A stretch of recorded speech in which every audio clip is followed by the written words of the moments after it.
In 1968, I was shot in the head with a Colt 45 from a distance of 6 feet, 12 hours after and less than 10 miles away from where Bobby Kennedy was assassinated. I was 14 years old. What happens when the soul is slammed out of the body and is incompletely returned? The art project, My Life as a Ghost, explores certain aspects of traumatic brain injury, TBI, from the inside out. Most creatures feel they properly belong to their lives, but what happens when that feeling has largely departed? Not everyone with TBI experiences this ghostliness, but some of us do. The witnessing of TBI ghosts has much to say in this era of functional MRIs and the quantified self about the perplexing intersection of psyche and soma. What you will be hearing tonight is the source document for the art project. It is the text that all future collaborators on the project will need to familiarize themselves with in order to understand where the project came from and what led to its creation. In a sense, the target audience for this talk is the future. So this reading is a one-time event. It's hard to imagine it will ever again be read in front of an audience. And yes, at the end of this talk, I will get into details about how and why this all went down. It's a melodrama of some complexity and mystery with strange subterranean undercurrents coursing through it. However, because I know from experience people can get caught up in a kind of rubbernecking at a car crash, whenever I retell the events of Lane was the shooter, the gun, and me, and because the subject of this art project is the inner life and not interpersonal foo nor medical drama, I will leave the discussion of the actual injury, which is lurid in its own way, until the end. I will be happy to take questions afterwards. And I must give a shout out to Sarah Curran in particular and the Stanford Arts Institute in general. Infinite gratitude on top of 108 bows for taking a chance with me and My Life as a Ghost at the very beginning of its lurching into creation. Ghost traces. My TBI was one of those medical miracles, the kind where the person should not have survived, much less remain to walk and talk. A 45 slug is as big as someone's thumb, and all the bullet did was fracture my jaw, blow out a portion of my skull, go through 2 walls, and lodge in a brick fireplace. The medical science of the time didn't understand that TBI can have all kinds of subtle emotional and cognitive consequences. That I was still alive and apparently just like the person I was before was all anyone could see. But there were long-term consequences and impairments. The strangest and most illuminating after effect, the one that most profoundly raises the question of what it means to be alive and human, is this: that ever after that gunshot wound, I was never entirely sure if I should be here, on this earth, in this life. I had to figure out this most profound of alienations from my own life on my own. At the time, there was no medical or cultural guidance to be had. I discovered from the inside out that this alienation was a neurological artifact and not a character flaw. This permanent uncertainty about being in the world and in one's own body is not unique to me. Other people with TBI also live with this ghostliness every day of their post-injury lives. There were intimations over the years about being a TBI ghost, but my comprehension was equivalent to being a defective SETI radio telescope. Signals weren't getting through clearly enough to make sense of what was being transmitted.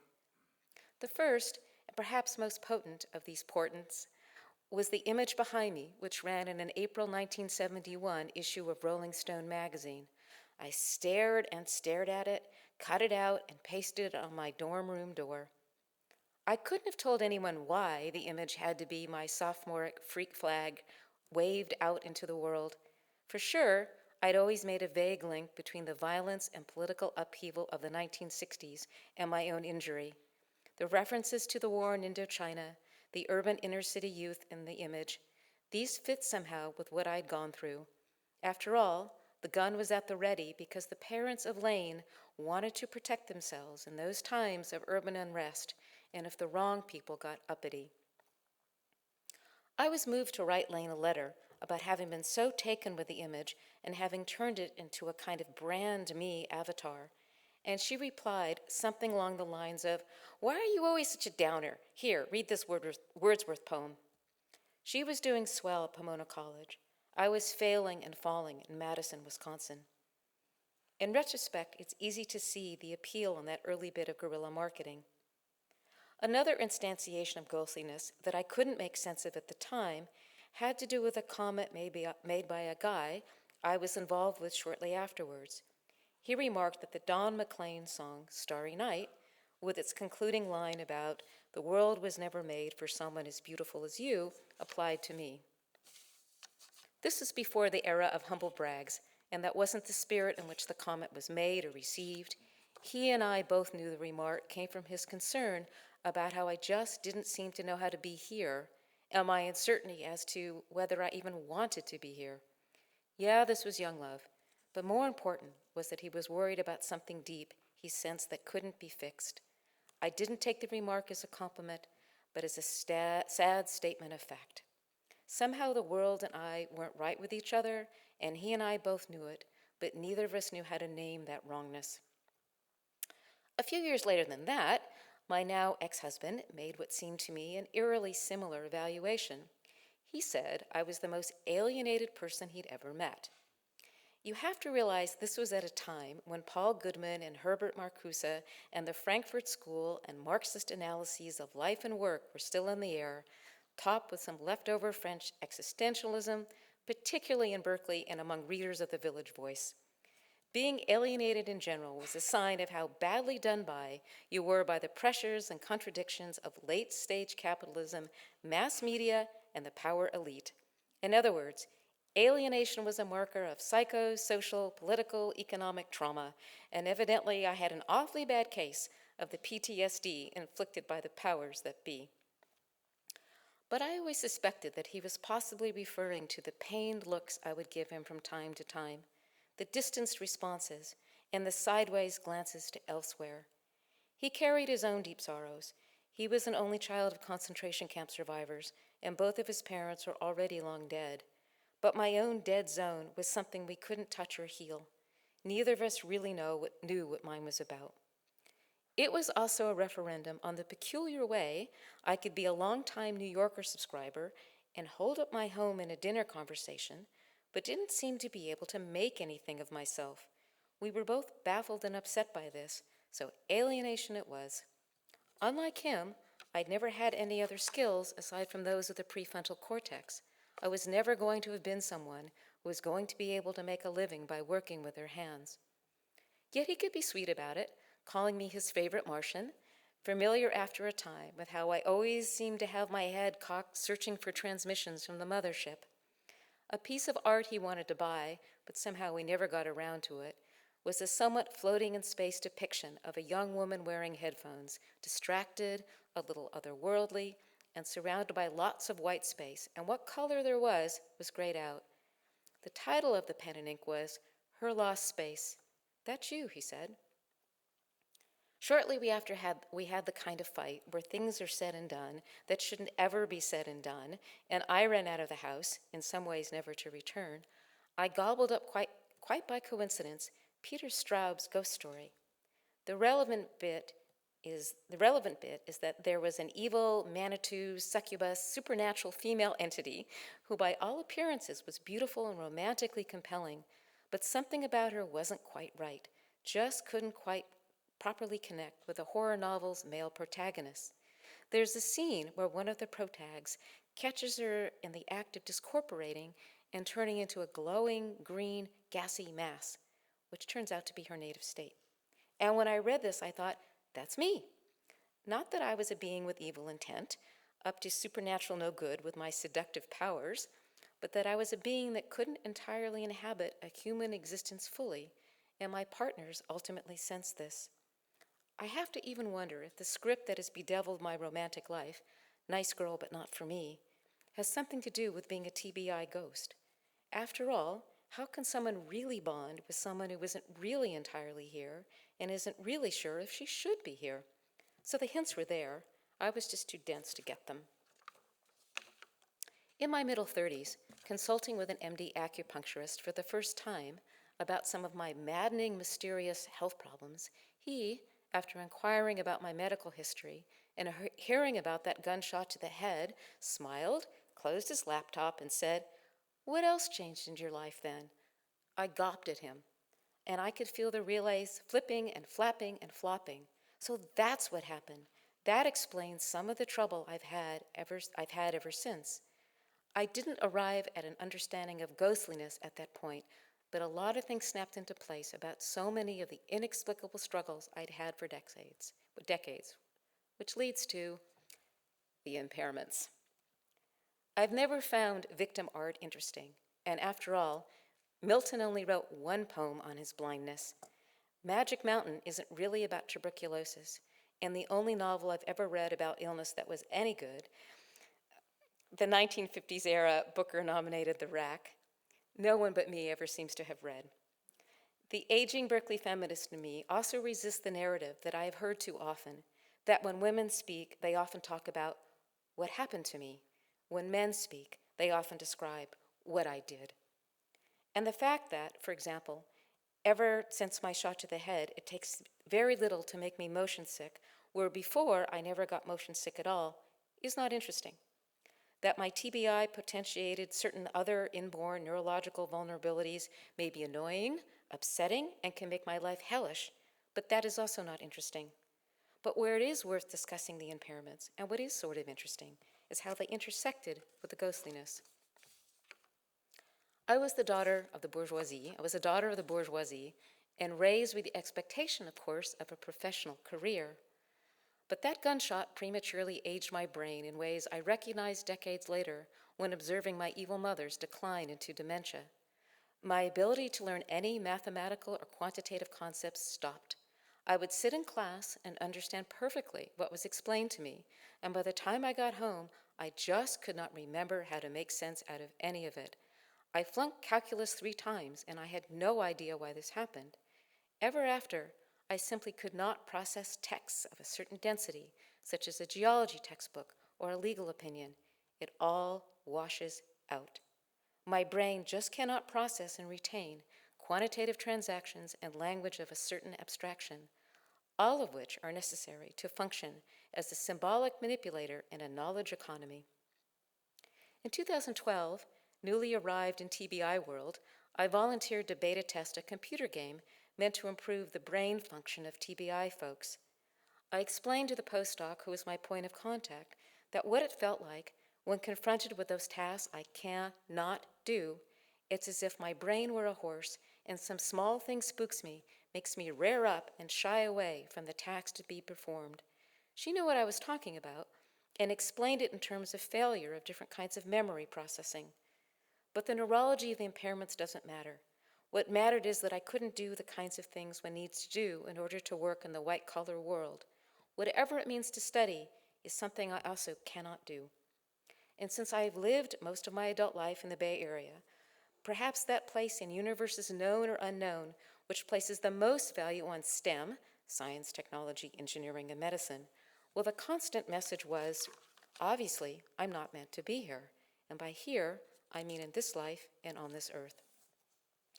My unconscious has always been my surest guide, and I'm pretty sure that the reason in Berkeley, after much thrashing around, I ended up majoring in psycholinguistics with a minor in philosophy, was because I was trying to learn about and heal my deficits. In other words, in my unwitting undergraduate way, I was trying to figure out how to think, or how thinking worked, or what had gone wrong with my thinking, or what the relationship was between my extant language functions and what seemed to have gone hinky-wampus with my thinking processes. In retrospect, I was trying to make myself strong where I was weak, only it didn't work. I had to have been the worst student in these disciplines that Berkeley ever graduated. It is wrong that the Regents of the University of California gave me a diploma. And no, cognitive neuroscience as an established academic discipline didn't exist then. It's not like now, where every major university has a new institute for the study of neuroflapdoodle, and discussion of mind-body connections have become as common as neighborhood yoga studios, and TBI is in the news daily. So no help was to be found in my miserable experience as an undergraduate. Nobody's fault, simply the learning wasn't there to be had. I remember attempting to study for the math section of the GREs and weeping, saying, "What is wrong with me? Why was I so much better at this when I was a kid than now?" Since the connection between my shot to the head and loss of capacity hadn't yet been made, all I knew was how perversely flawed and defective the adult I'd grown into had turned out to be. I was in total panic because I saw no way to make a living. What could I do?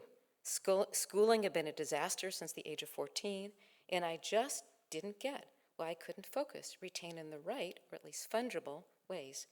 I saw my cohort go off to professional schools, and I knew I couldn't pass the one statistics class their program required. I knew I couldn't parse and retain whatever it was that would make them able to pass licensure exams. I knew all this, but had no explanation for how I'd come to know this, or why I'd become this way, and I certainly couldn't explain to anyone else the certainty I'd developed about what tasks I could not perform. So when I fell into working as a writer, the relief at having a trade was connected to the vanishing of some of the ghostliness. I guess there is some way for me to be here. Writing was for me a sheltered industry for the handicapped. What I'd been left with, pattern recognition, intuition, had some working value in that vocation. So the grief and terror I flipped into when writing died as a profession was beyond that which any normal would have felt when his or her trade and livelihood is destroyed. I had thought I had permanently found a way to accommodate my disabilities, but life and circumstances dictated otherwise. I would try to explain, no, you don't get it. There's not anything else I can do. My being a writer is far less about being a choice than you realize. No, I can't program or really do much of anything. I can't concentrate, I can't think, I can't make myself pay attention, I can't. I skitter over the surface of things, water glider on a stream, and if there's no way for me to feel into the subject matter, an unconsciously developed compensatory mechanism of looking for meaning based on whatever emotional intelligence I've been left with, nothing stays registered. And this is where it is a curse that I was left with fluency. Because I can still create coherent speech, the expectation was that I could do all the other things that fluent speech implies, but I can't. And facility with language isn't about preference. My attempt at doing those things that normals can do, and by rights I should be able to do, is like, well, reaching out for something, and whatever it is just isn't there. It's the folly of attempting to activate circuits that have gone dead for life. I'm all icing and no cake, but the assumption is always that when people see icing, there has to be cake. When I first heard about phantom limb pain, I got it. Just as people enduring phantom limb pain have sense memories of limbs which aren't there anymore, I too could remember what it was like to be a quick study, read or hear once and get it forever, learn foreign languages, have the experience of boredom rather than panic when confronted with novel mathematical concepts, constructs, and transactions. When I read folk tales and myths about the dead who don't know that they've died and they hang around mistakenly thinking they are among the living, I know exactly how those ghosts felt. It's confusing being a ghost, both for the living who are around them and for the ghosts themselves. Let's get some water. How the project came to be. In the winter of 2002, I was extremely ill with one of my neurologically mediated conditions, cold and isolated and mopish. I happened to read an article in my local newspaper, the Santa Cruz Sentinel, about living with TBI, written by a reporter who'd acquired TBI as a child. There was a sidebar listing changes in mood, character, and mental function as caused by TBI, and as I read this, tears came to my eyes. And my frequency of weeping is about once every 5 years. See, GRE test preparation weeping mentioned above, an outlier event. In the article was a reference to a meeting of a local TBI support group. I'd never been a member of TBI World, but maybe it was finally worth checking it out. On my fact-finding mission to the group, I hate groups and generally fear them to be potential lynch mobs, which by coincidence was filled entirely with people like me, that is, with mild impairments. I had that sense for the first time of being around my peeps. No neurological or cognitive wackitude was scoffed at, mocked, dismissed, or discounted. I marveled at this, in contrast to the experience I'd had so often with many people close to me who would argue that I was lazy, self-destructive, willful, or later in life, after I'd established a career, melodramatic, hypochondriacal, an attention whore, misguided in my self-assessment, engaging in self-pity for imaginary reasons, and that there was nothing wrong with me. I had learned to not even try to talk about the impairments because I was never believed. Whatever I was mistakenly complaining about obviously had to do with having a female brain, or being melancholic by nature, or innately non-neurotypical, or having too active an imagination. What I could never make sense of was why these intimates, who generally regarded me as a reliable narrator, somehow, when it came to the subject of TBI-associated impairments, decided I was a self-deluded and wimpy fool. But I learned better not to try to talk about my Swiss cheese of a brain with normals. That day in the group reminded me of my encounters with 1970s feminism. What, you too? You know what I'm talking about? And you don't think I'm exaggerating, making things up, fussing about nothing? The most found moment came when, as we all went around in a circle to tell each of our stories, a guy stood up who clearly came from law enforcement or the military. He hinted at as much, and he had the command, presence, and trim prime-of-life physique those guys often have. His body had been severely damaged, and he'd been in rehab for months. And when he finally returned to work a year after his accident, it took him a while to realize that he could not do what he had done before. It was when he said, after recounting all this, "I don't know why I'm still here. I had that zing to the heart you get when you know someone has spoken truth." I saw 3 or 4 other people in that group of 20 also nodding their heads. In that moment, I knew there is such a thing as a TBI ghost, and I was one, and it explains so much. Oddly, that winter, I had become obsessed with the image of the Golden Fleece. I read lots of retellings of the myth from different countries, harassed reference librarians, emailed people all over the world to inquire if they'd heard any lesser-known variants or deeper interpretations of the myth. Nothing I read or was told of had any resonance. Whatever I was after wasn't a retelling of the Medea, Argonaut, Persephone, or spring renewal myths, myths of sacrifice, or any other Golden Fleece-related stories I can find, but I couldn't get it out of my head.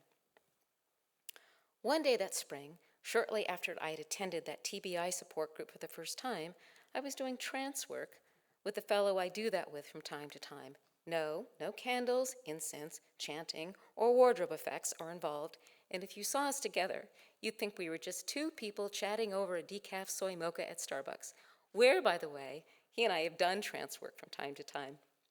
He and I were tossing around images that we were both visualizing.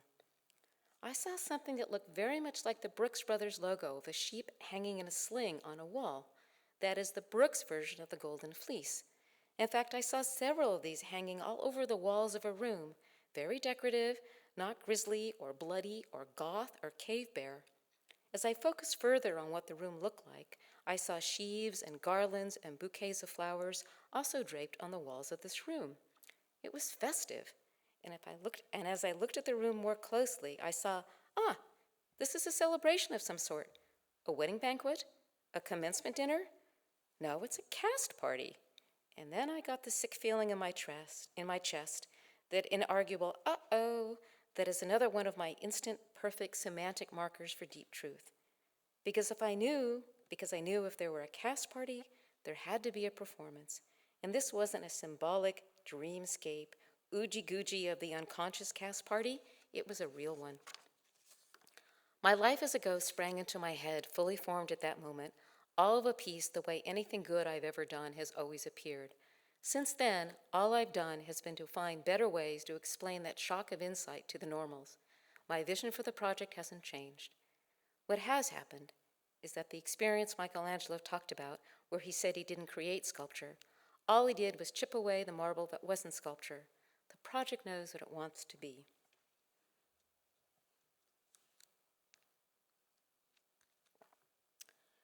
June 1968. Many people with TBI have no relationship with what caused their injury. A bicyclist doesn't usually have a complex backstory with a bump in the road, and a diver customarily has no feelings about hidden rocks. Veterans, victims of domestic or gang violence, their stories are more like mine, but they are not the majority of those with TBI.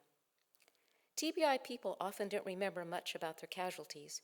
It's not uncommon for people to not remember the hours, days, weeks, or even months after they became injured. And the TBI sequelae I am talking about are not PTSD. If you cannot remember what happened to you, you are not going to be triggered and hypervigilant about your injury. My ghostliness has nothing to do with the fact that I don't like sudden loud noises or bright lights, nor much like it when watching a movie if a gun is pointed directly at the viewer. That smattering of PTSD has little effect on my daily life, except for maybe during a thunderstorm, like a dog, I want to hide under a table. For me, it's not an occasion to marvel at the majesty of nature, but to whimper silently, much as with things that provoke motion sickness. Make it stop. I did have a relationship with the person who shot me. She was one of my closest friends at the time. It was accidentally on purpose, and for the purpose of this talk, I shall refer to her as Lane, because we were both minors at the time. I will talk at some length about who I saw her to be and what our friendship was about, because those elements of character and connection determined what happened that day and where she and I are today. As I lay in the hospital bed in which I was finally parked, I watched on TV the hourly status reports about Bobby Kennedy's dying.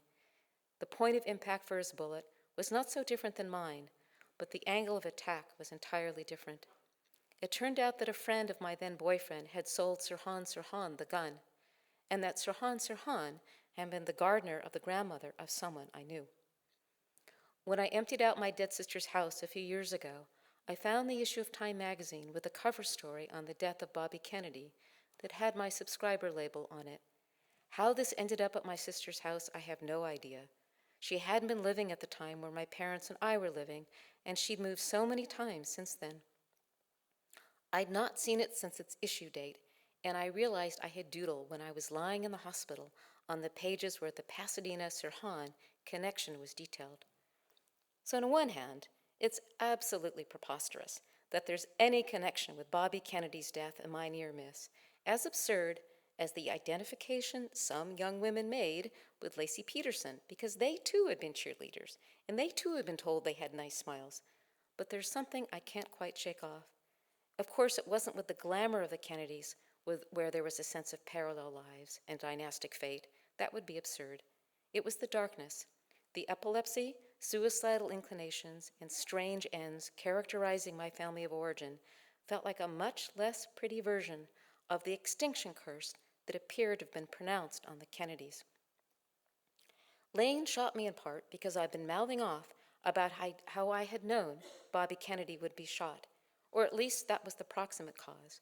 And to this day, whenever Bobby Kennedy's assassination is mentioned, I feel we are connected. It was connected.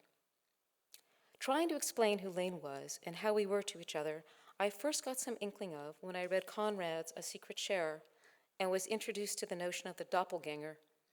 In the decade after the shooting, introduction to the Jungian notion of the shadow, Ingmar Bergman's Persona, and Ingrid Bengus's Combat in the Erogenous Zone were also helpful.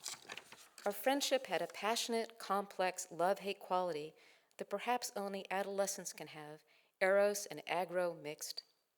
When I read John Knowles' A Separate Piece, required reading for middle schoolers of my generation, about a deep friendship between two young men at a boarding school, one the golden child, the other the tag-along, and when the tag-along, for reasons he isn't even quite clear on, jangles a tree branch that the golden child has climbed onto, which leads to a fall, a broken bone, and then a death, I realized my ambiguous, ambivalent relationship with Lane was not without precedent.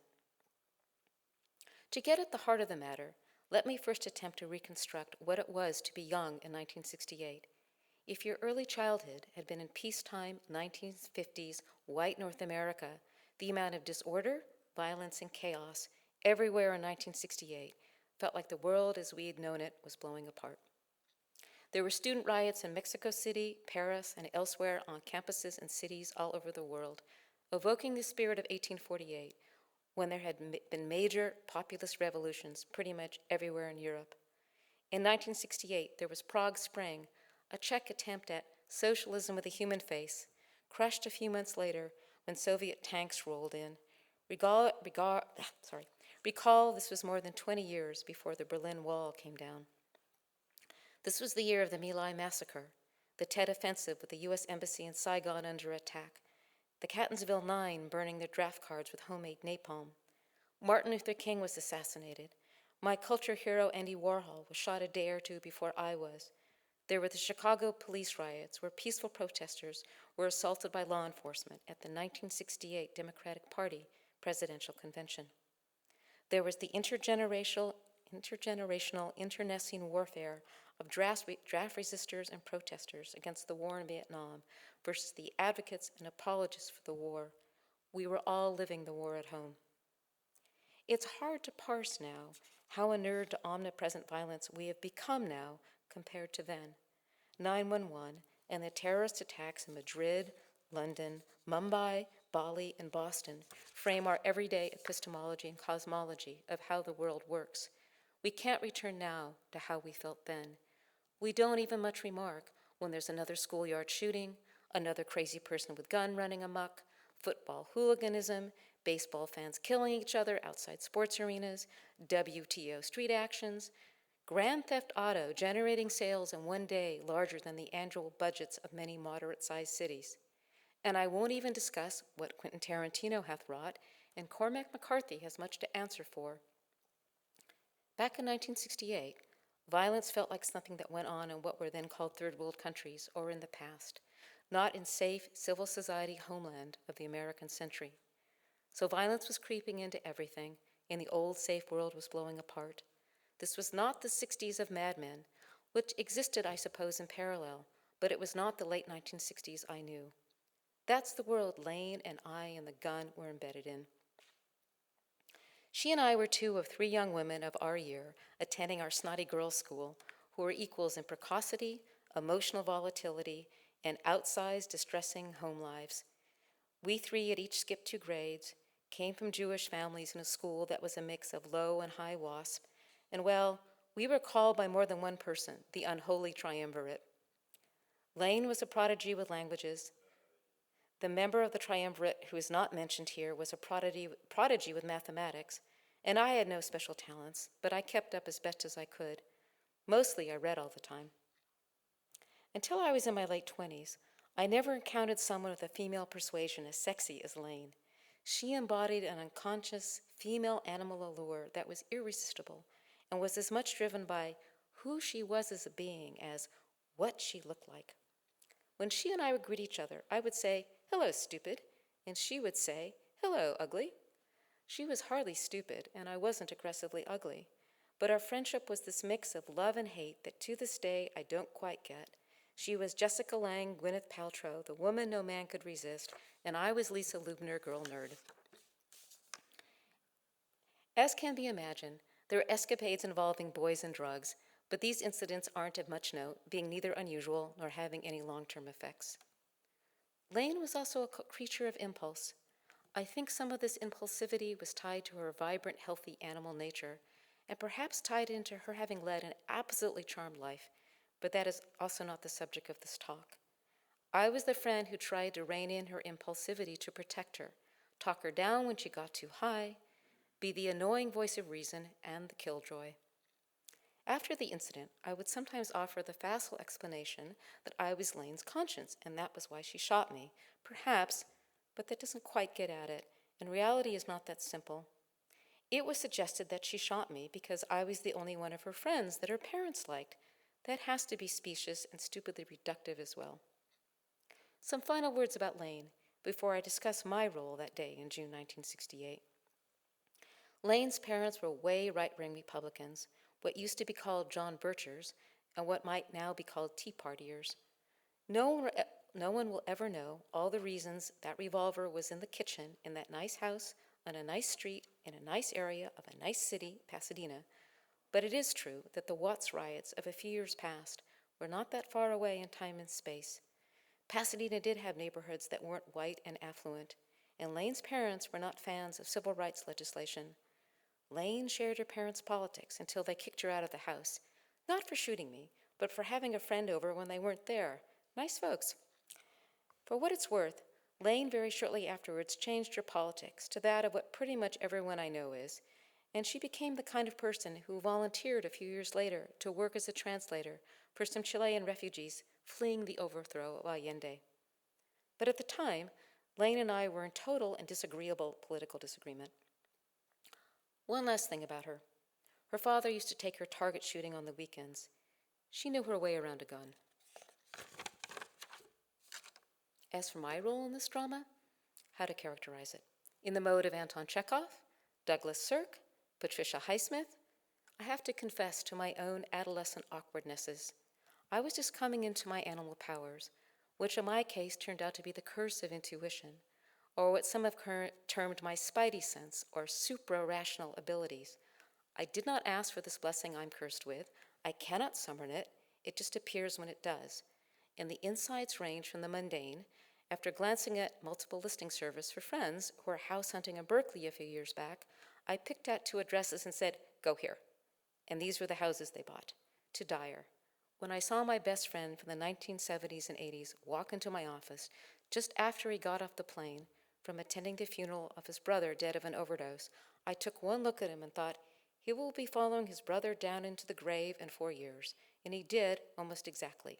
And no, we had not yet heard of AIDS. I was unwieldy with this unasked-for gift, and as teenagers will do, boasted about my strange new power. It was obnoxious and annoying, and one thing I took away from being shot in the head was, keep a lid on it. Only talk about what you just know quietly with people you trust, and mostly, don't talk about it at all. Just know. But I didn't know that then. So the day before Bobby Kennedy was shot, I went on predicting that he would be shot. The day after he was shot, Lane and I decided to walk over to her house for lunch in between 2-hour finals in the morning and 2-hour finals in the afternoon. So we went, and we somehow got onto the topic of Bobby Kennedy's assassination, and I was being I told you so, and Lane was getting annoyed. She walked into the kitchen, pulled out the loaded and cocked revolver that her parents kept in a drawer, and started waving it around. I'd not grown up with guns, but nonetheless, I'd always been taught you never point a gun at anyone, not even a toy gun. My parents had been adamant about this. Lane started pointing it in my direction, and I wanted nothing to do with whatever larking about she was engaged in. I told her to knock it off, as I'd always been telling her to knock various things off, and walked out of the kitchen into a breakfast room. I ducked behind the wall of the breakfast room, but then not hearing anything, I stuck my head around the corner to see what she was doing. "Put that down!" Ready, aim, fire.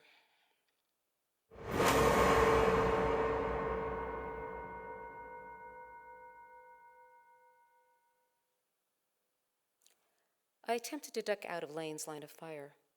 What I remember is a distinctive, ringing, pulsing sound, and then the silence. Lane immediately started shrieking, horrified and penitent. I, true to the border collie nature I have to this day, told her to call the operator, this is pre-911, and while I stuck my head under cold running water in the kitchen sink, I said something to her. I don't remember exactly what, but it was tacit and involved terse indirection about how we needed to get our stories straight, play up that we were just dumb kids horsing around, and not that we were, well, whatever we were. At the end of our sophomore year in high school, we were leading high-intensity lives, not like the other kids. When she came to visit me in the hospital, we also indirectly acknowledged that something odd had happened that day, which had to do with our tangled friendship, that what had happened was accidentally on purpose. Because the hardest thing here is that she and I were friends. I refused to testify against her, although I heard vague intimations that some DA wanted to bring charges, but I would not cooperate. When she wanted to come back from having been a runaway to Venice, California, still boho and low rent and somewhat safe in those days, not the scary mix of wealthy and underclass as it is today, what else could she do but show up on my parents' lawn and ask for help, which we did. We found her a place to stay with an empty nester, and from there she integrated into a kindly foster family and was given a full scholarship to our snotty girls' school. And from there, with talent, ambition, brain, and drive, and luck, oh, her luck, she went on to have a fabulous life. We always stayed in touch. I would stay with her in Amsterdam, and she would stay with me in New York and the Bay Area. We wrote each other great letters. I didn't think to engage in revisionism about me and Lane and that day until many years later. Why that revisionism happened was that during the years my career was doing very well, I was even getting profiled in the newspaper she wrote for, I never heard from her, ever. That decade marked the longest time she and I had ever gone without communicating. What began to seem fishy is that she popped up on email a few years after my career tanked. I wondered at that. Could it be that she really didn't want me to do well? Could an element of our strange bond be dependent on my being in a bad place relative to her? And that somehow, over the waves and beyond the sea, she waited silently until I returned to be so assuredly one down compared to her? This was unsettling. In our fitful email conversations we had in the next few years, I mentioned, I seem to have suffered permanent damage from that day in ways we could not have anticipated at the time, but she didn't respond. It took another friend pointing out that there was something screwy going on, another example of my not making connections.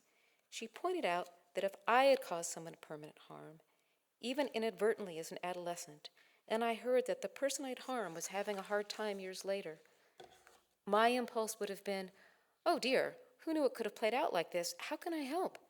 But Lane just went silent, which turned my thinking in a grim direction. Perhaps she couldn't deal because her impulses had always been darker than I'd ever imagined. And maybe I really am not supposed to be here, and my life ever since has been an accident.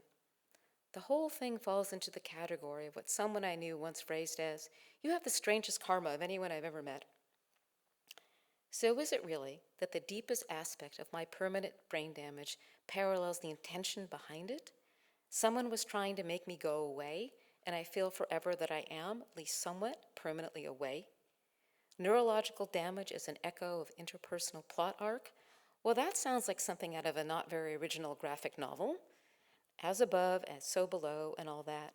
But for the purposes of the My Life is a Ghost project, perhaps it is just a striking but superficial coincidence, or maybe it's just one more way I know how it really feels to not be sure if you should be here. Another reference back to my ex-husband. I can go years without thinking about him, but somehow he figures in this narrative more than other people I've loved, is that during one of those fights one should not have, and which I never had with anyone else after him, I may be slow, but I can learn some things sometimes. He yelled at me, I know why Lane shot you. Really? You do? Because I really don't. Forget about Lane. So even with all this, the impairments, ongoing health problems, being forever unclear as to why some people who have been close to me seem to think it would have been a good idea for me to depart, none of these would have created that state of TBI ghostliness. Many people far more impaired than I don't run to the corner of, why am I still here? Many people with chronic illnesses such as MS or scleroderma never question why they are still here. And certainly many people who have survived personal violence, whether in wartime or with crime in their homes, don't walk around feeling, why am I still here? But we TBI ghosts do. Even though I went through some classic near-death experiences, I do not think they had anything to do with being forever after a TBI ghost. As I lay in the ER, I did see my life pass before my eyes, and I felt, whether this was actually true or not, as I was getting fainter, that if I let myself pass out, I would die. I decided to stay and keep myself awake. Such experiences are rather common, and I would insist they have nothing to do with being a TBI ghost. TBI ghosts pose the deepest questions about self and consciousness. Some medical academicians concerned with waking states and anesthesia are now exploring issues related to TBI ghostliness, as are present-day philosophers going into the grouping of new Mysterians who insist that felt senses of self and consciousness are trickily irreducible. Because I'm a writer, I know the limits of words. My Life is a Ghost, the art project, will be a visual and immersive environment that people can move through. A performance, the opening night of the installation, will be a collaboration with a composer, a sound designer, and a choreographer. And My Life as a Ghost won't just be about me. The experiences of TBI Ghost, captured in interviews with beautiful cinematography, will lay the foundation. The film documentation of their gestures, anecdotes, and metaphors will shape the project, but it is not the project itself. My Life as a Ghost will be art and not documentary. With the project to come, if people walk through the final built environment and find it a little bit beautiful, a little bit disturbing, and a little bit haunting, then my life as a ghost will have done what it set out to do. Thank you for your attention.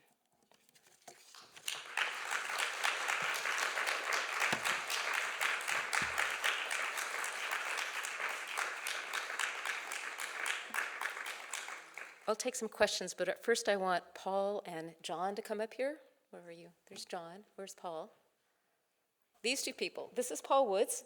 He created the beautiful logo that you've seen. He created the visual identity, the website, and he created something beautiful and austere and haunting. And when people look at what he created, they immediately get the project.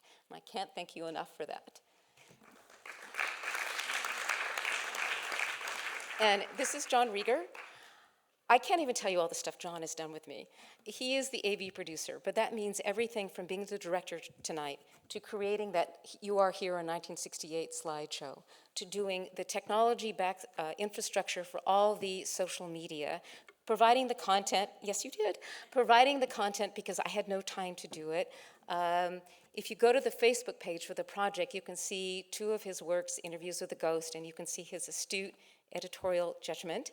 And I can't tell you the number of times I would call him in a single day, whinging and whining, and what am I going to do? And he's just been an invaluable creative partner. So thank you, John.